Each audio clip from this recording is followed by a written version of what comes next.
alongside reduction in municipal fines and the altering of the scheme for driver's license suspension in New Jersey. In doing that, we used several tools. We tried to weaponize scholarship. And what I mean by that is we had what we call a prisoner reentry roundtable. So we brought scholars together, we brought policymakers together, we brought community folk together. And we began to talk about the economic impact of these fines and fees on people's ability to work. And so we didn't merely analyze the problem. What we tried to do was to use our analysis as policy analysts and as lawyers as a catalyst for community organization.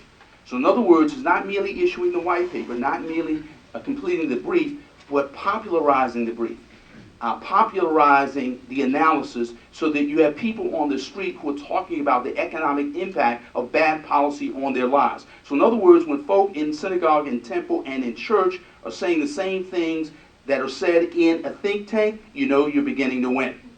Okay? And so what we saw was in passing this reentry legislation that the Times called a model for the country, we got a reduction in municipal fines and fees.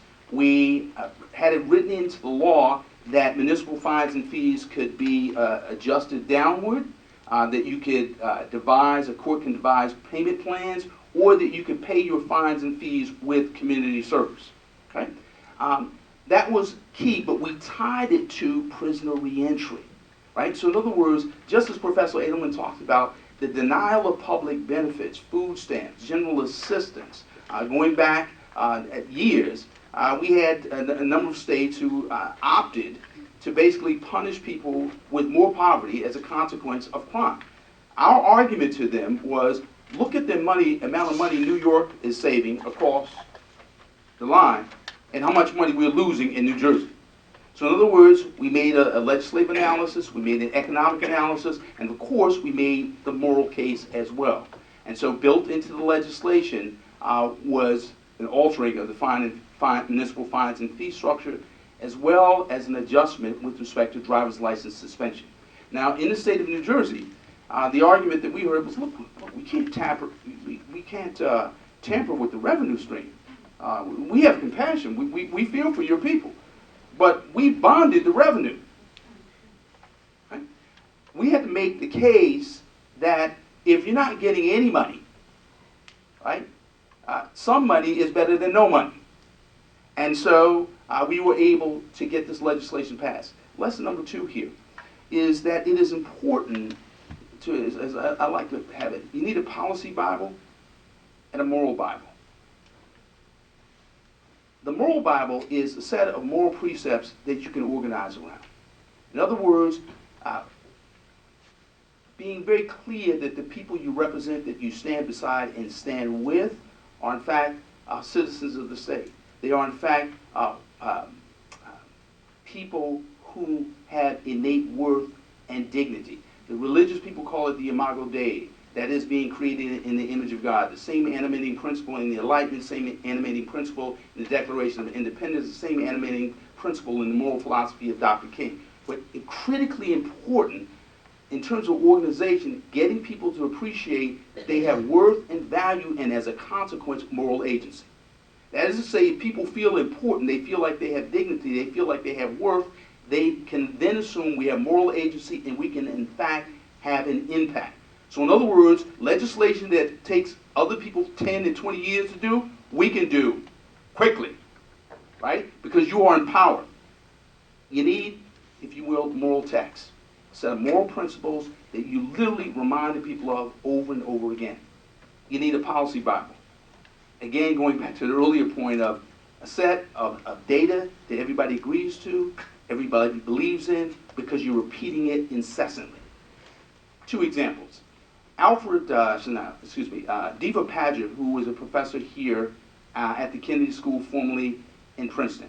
She produced a book called Marked that spoke to the discrimination that people face in the labor market as a consequence of having a criminal record. We literally took her book, we turned it into talking points for sermons. We turned it into talking points for the media. We would talk about what these scholars were saying as essentially ratifying, affirming, backing up what you know to be true. So in other words, the scholars are in fact not analytically revelatory, but they're in fact confirming and affirming in terms of what you know to be true. It's important to have a policy Bible, because that way when you take your folks into the legislature, everyone knows we know the facts and we have a moral case. And we know as much about our issues as you know about our issues, and we deserve to win. Very important. Policy Bible and a moral Bible. Thirdly, it's critically important to make scholarship both means and ends. And what we mean by that is, if you think about scholarship as lending clarity to the policy end, that is to say, we use our scholars, our policy analysts to help us figure out what the goal should be. But it's also important to use scholarship as both a means of strengthening a coalition. And what that means is getting scholarship out of the academy and onto the street. Concrete example. When we were pushing for reentry legislation along with a reduction of municipal fines and fees, we received a grant from the former Jet Foundation to produce a paper. We produced a paper and we had exactly $15,000 left over. We go back to the Jet Foundation and say, well, we have some money left over. Can we turn the paper into a film? So we then turned the paper into a film called Moral Panic, which is a sociological term that essentially says that when citizens and when communities respond to a public policy challenge in terms of fear as opposed to rationality, moral panic. So we did a film focusing on reentry, fines and fees, collateral sanctions, where we put scholars in the film, but also gang members, Bloods, Crips, Latin Kings. We then premiered the film at the Newark Museum. It was the largest film premiere in the city's history. We had folks from Goldman Sachs, Ford Foundation, Rockefeller Foundation, every community in the city. So many people, we had 200 people we turned away. The aisles were filled, but the point was to put the citizens and the scholars on the same moral and analytic plane. So in other words, in one cut in the film, you see Bruce Weston. Another cut in the film, you see somebody who's 19, 20 years old talking about these collateral sanctions that keep us from working. The point being here is to migrate the scholarship. Get it out of the academy, onto the street, popularize it. And that way you give people, again, a greater sense of urgency. With respect to the economic impact of criminal records, we saw the need to address this matter of people coming out of prison, having a criminal record, facing this innocuously written but anxiously answered box, posing the question, have you ever been arrested or convicted of a crime? You answer in the affirmative, your chances of getting a job precipitously decrease. And this only compounds and exacerbates the discrimination in the labor market that exists on the basis of race. That is to say, a white man with a criminal record has a greater chance of getting a job or a callback or follow-up than a black man without a criminal record. Again, the scholarship of Diva Paget. So in taking on this challenge of criminal records, what we tried to do was to reimagine coalitions, right? So in other words, you build what we call an architecture of listening. So as you're negotiating this legislation, 30 or 40 organizations, you're creating feedback loops. So in other words, we're negotiating with you. We are advocating with you. These are the provisions that are in the bill. What do you think? What do you think we should compromise on? What are you willing to compromise on? Creating this feedback so the expectations are properly set, but not too low, right? So in other words, the scholarship and the moral case empower people so that they're demanding, but also realistic. Critically important. Another lesson here is creating interdisciplinary teams.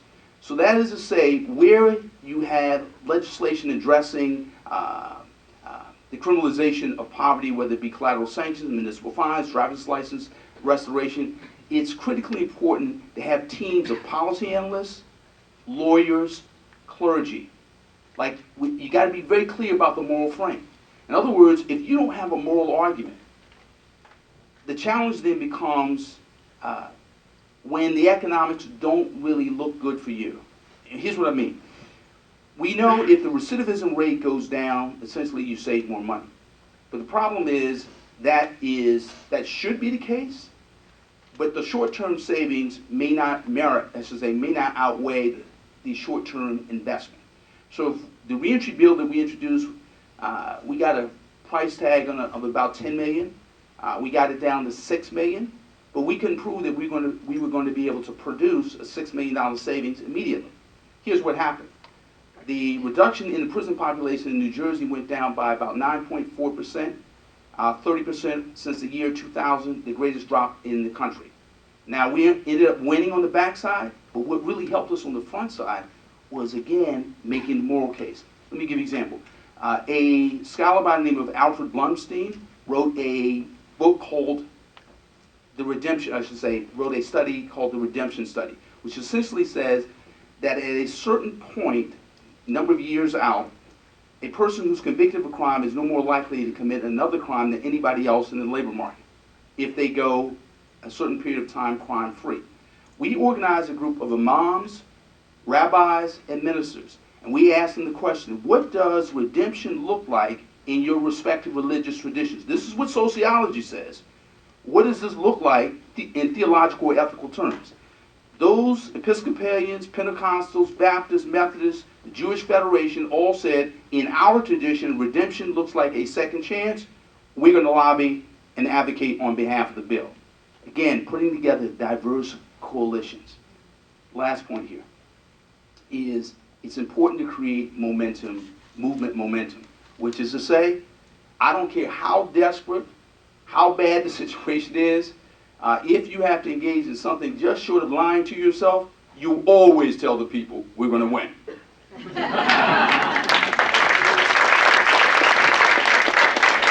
Wow. From two great minds, Professor Edelman, Professor Brooks, thank you so much for speaking to us.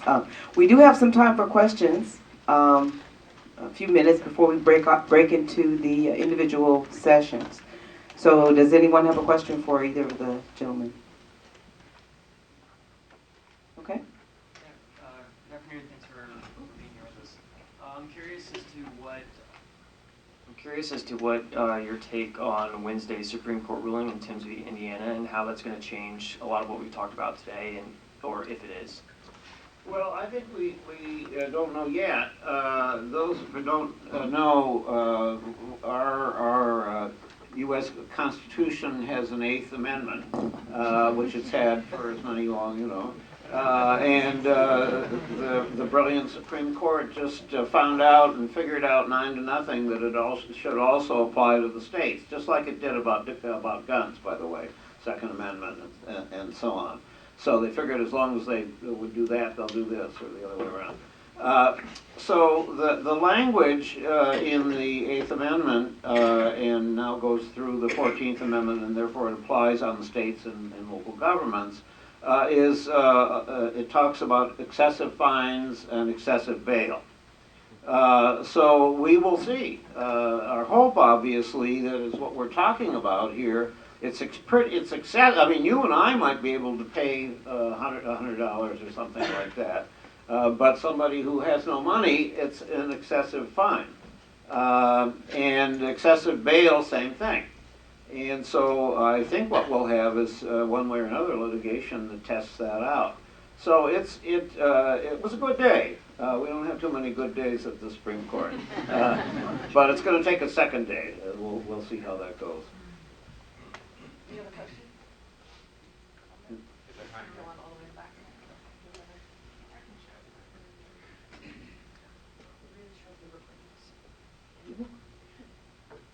Thank you so much. I wonder what you see as the role of elected judges in playing in this system. Do you see state elections as an impediment, as a continuation of the status quo, or do you see it as reflective of this sort of grassroots movement? I think it cuts both ways. Should I go ahead? it can be bad, it can be good, it seems to me. I mean, it is, one thing that's very important is whether it's a unified system. Because that means that the Chief Justice, that people down on the ground have, there's accountability. And that doesn't mean that they all play by what they're supposed to play, but at least the Chief justice has a holding on them. So that's a difference that you see state by state. Who's doing the appointing? What's your, if it's all done with a commission or something like that, which some states have. But also that there are municipal courts, which can be done either way, are likely to be lousy either way.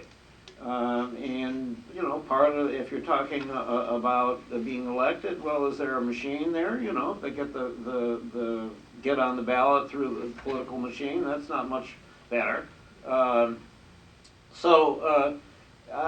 don't. To me, it doesn't tell you much unless it's done in a way that really takes the politics out of it.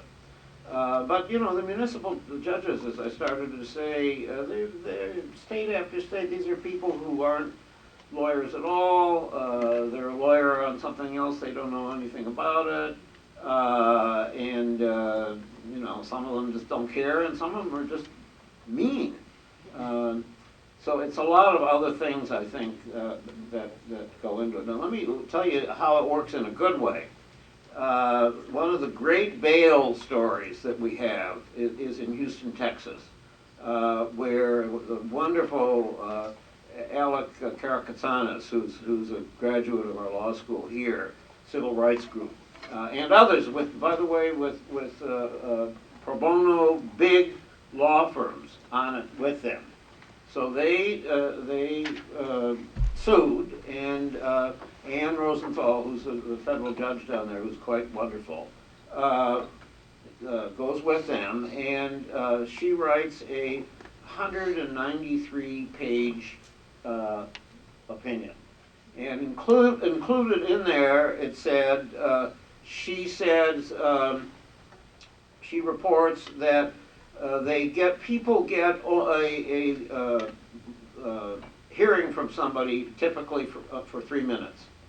And the other, even more stunning, is that out of 51,000 people who were up for over a period of time in Houston, only 4 people got bail that was less than $500. Now, getting to the point. So they did well in the appeal, but the preliminary injunction means you're not going to hold it going through the whole thing. There was an election, and so a lot of you in this room are going to know what I'm about to tell you. They elected 17 African American women judge in Houston, right? Well, one result of that was they got in there and they made a settlement so that it never goes back to the appellate court. And so therefore it's over in Houston, and you're going to have, the estimate is next year there'll be 20,000 people in Houston who don't get held for bail, that otherwise they'll be out instead of being held in bail. So that sounds like we want to have elections. I agree with Professor Hillman. It does cut both ways. I'm a little more confident with advocacy with some of these system players. So in other words, when you look at the ways in which, by way of example, juvenile detention has been reduced, and the work of the Annie E. Casey Foundation, where they literally get advocates and embed them, if you will, in bureaucracies and systems to reform culture. Right? So in other words, working with judges and prosecutors, help them think about the way they do their work, as opposed to merely shifting or changing the personalities, which can be helpful as necessary, but not sufficient. Real quick question for Dr. Brooks. I think the first question is, how was it working? You talked a lot about coalitional partners. How was it working with city leadership, in particular Mayor Baraka? That's the first question for you. And then overall, what's your guys' take on risk assessment tools? Yeah. Because I think that's part of the conversation that I haven't heard much about today. I wholly agree. So my observation was I worked in Newark when Ras Baraka was on the council, was a principal, and Cory Booker was the mayor. What I found was Baraka was extraordinarily helpful, in tune with the legislation, in tune with the policy, in tune with the community, with a real ability to communicate legislatively as well as at the grassroots level. He, in fact, was in our film. In fact, both Baraka and Booker were in the film. So we found it really important to do that. We worked very closely with the city, and Newark really can sometimes get a bad rap. But here's what I know: New Jersey actually led the nation in terms of reduction in the prison population. A lot of that had to do with Newark. Newark passed the Ban the Box law, or what we call the Opportunity to Compete Act, first. Then we got the largest companies in the state to adopt a Ban the Box law. Then the legislature followed Newark in business, right? Not the other way around. People sometimes get a bad rap in terms of leadership, but I was impressed. Now, with respect to these risk assessments, this can be the backdoor for discrimination. In other words, where we seem to win on bail reform, we get these sophisticated algorithms that have essentially proprietary information, which is another way of saying a proprietary analytic black box that the people who don't know what's in, there's no community control over. The due process issues, I think, raised by that. And so I think that is another battle to be fought, but not as in either this or that, the algorithms or bail reform, but rather bail reform with algorithms or risk assessments that have some accountability and transparency. I think you said it, but this is a story that's in the middle. The risk tool, certainly you and many others, ACLU certainly have their doubts about it. But what you also said, I would underline, that's on the way to getting to the right thing. And the tool itself is not the problem, in my view. It's how it's used. So I think when a community uses it in a way so that it discriminates against people, then we have to come down on it. I mean, what's going on in California right now is a living example of this. The state, the Supreme Court said that the whole money system in California is unconstitutional. So they passed this isn't the tool, but it's the sort of a process that's kind of next door to it. So the legislature passed this is all in the last year, and the politics got in there, and what looked like it was going to be really terrific, they wrote it in such a way that it gave too much discretion, just what you were talking about. The next thing that happened, because the statute had taken money bail out, but it's just that without the money involved, the judges could still do that. Next thing that happened was the bail bondsman, and by the way, also the insurance people, and there's an equity company up in Oregon that owns a bail bondsman company, and so they're having a referendum, and this guy from this money mail guy, money out there, a guy put in $6 million for the referendum to knock out the statute that from our side everybody was complaining about, because the people from the money from the bail bonders, they were unhappy as well. So my point is, it's a long story, and this is a state that's blue, and so we can feel pretty good that they'll work it out over a period of time. But this is big business. And you're not going to get it right exactly with one thing. I think we're going to be going back and forth about this until we get it right. You know, there's no simple thing about it. I think we're out of time for questions. And, sorry? So, I'm sorry. I know this is a really charged topic, so now you get a chance to talk about it. And listen, as you break into groups, I want you to be thinking about these 4 things. What works? What needs to be fixed? What can be worked on starting now? And what you're committed to do today and tomorrow.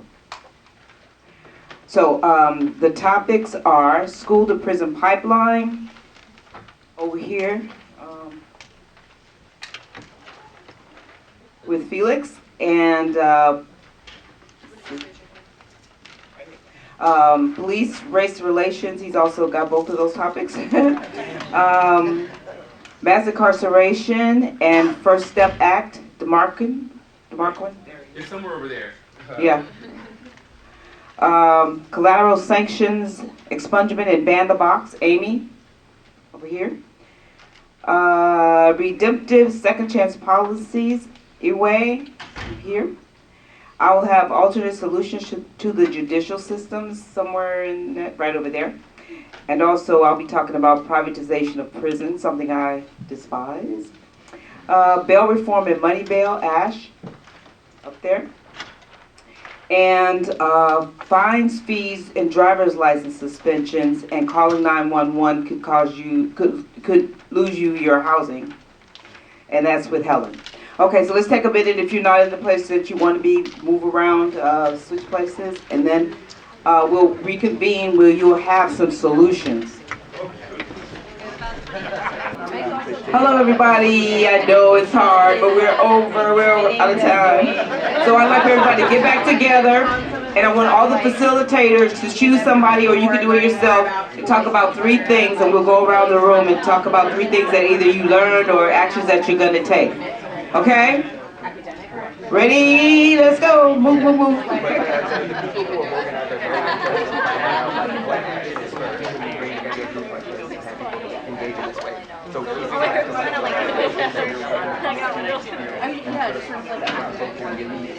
Everybody could just have one thing in mind. So we were in the Alternative Solutions to the Justice System group. We talked a lot about the role of privatization of the prison system and how there are a lot of sort of challenges and burdens to reaching some of the prison reform goals that we're interested in pursuing, mainly because money is at the bottom line of this system. And we talked a lot about sort of legislative approaches and grassroots approaches to both taking the money out of the prison pipeline, but also bringing the state into a role that is more accountable for this public safety system. You want to go? Sure. We're going to do it. Thank you. Hello. So we are the police and race relations group, and we talked about, it's tough with regard to finding solutions. I think for a lot of these things, finding solutions that people can work on an individual level. But we talked about transparency and community outreach and building closer ties between members of African American communities and police forces to help shift the tone of that relationship from a conflictual one to a collaborative one, and actually work towards positive progress instead of just preventing conflict. And I think that one of the ways that we talked about a couple different ways that we can do that, including getting more involved in like town council meetings and bringing community leaders together, but also on like a today kind of level. I think learning more ourselves about the way like police like, yeah, like the way like police organizations function and like what they're doing, because a lot of like the secrecy within those organizations is driving, or is, I guess, underpinning, garbage, I guess, that's going on, that people don't realize, and then that empowers you to share that information with other members of your community and put a stop to it. Sure. So we were talking about 911 calls ending up in evictions from your homes, and specifically focused on that intersection with cases of domestic violence, and talking about mandatory arrest laws and how those have started to be repealed as a potential benefit, but then also about the complexity of both abuse by the police or over incarceration in these situations, and neglect, and how you need police that's also is taking this issue seriously and taking action when they need to be. We talked about maybe the police aren't necessarily the right people to be the intervening force in those situations, and so maybe that would be one aspect that could be looked into further, as well as greater connection for people who are evicted for whatever reason, that they were calling, to have access to legal resources to determine whether or not their rights were being violated. And then we talked about this in the context of a broader issue of a lack of affordable housing and the long-term impact that people who've been evicted can face in trying to find affordable housing in the future, if that was an issue for them. That's fine. We're going to research laws today on Massachusetts, how these issues are determined in Massachusetts. Great, thank you so much. Yeah, so we talked about second chance policies or reentry, and I think the main thing we talked about was just how many people coming home from prison are really facing the same type of kind of institutional racism and poverty that kind of led them to prison to begin with, and how they really need support as they're coming out. And so one of the things we talked about was having reentry programs that started, while they were getting released in prison and not just afterwards. And then just really kind of making it easier to get basic things like IDs, and just all kinds of things that really trip people up as they're coming home.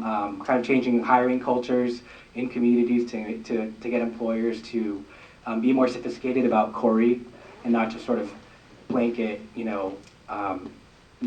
pulling someone from a job because they found something on their record. And then we also talked about just housing, especially for women. And then also just kind of a whole host of sort of other barriers that we thought needed more kind of deliberate and intentional policy making. Yeah, so we were the Ban the Box and Collateral Sanctions group, so we also talked about housing, which is nice. It's a nice theme. And so we talked about how HUD recently changed their policy from no longer considering just arrests. So that used to be if you'd been arrested, you were disqualified from getting subsidized housing. And so we talked about how a lot of these policies seems like a very small change, but for a lot of, that's going to make a huge difference for a lot of people. And since there are so many collateral sanction laws, a lot of these have to be at the state and local level. So there's a lot we can be doing at a more grassroots level to kind of address these. And we're also all going to work on collective awareness, because we tend to think in our circles, people just do not have an understanding of how extensive this problem is. So we did the school to prison pipeline talk, I don't know what topic. So we figured out the one thing that does seem to be working is restorative justice practices. So what kind of also needs fixing is expanding that to a ton of schools. We also felt that sort of filling the gap of understanding between teachers and students is something that needs to be worked on, and expanding some preventative programs. Some other things that would eventually help with this issue would be fostering some type of mentor program between universities. So like Boston, for instance, tons of universities, big corporations, if they could partner with one school in Boston, set up an after-school program or some type of funding, that would be great. And providing some other school-based mental health programs, and empowering students to think about their futures and empowering them for their own abilities.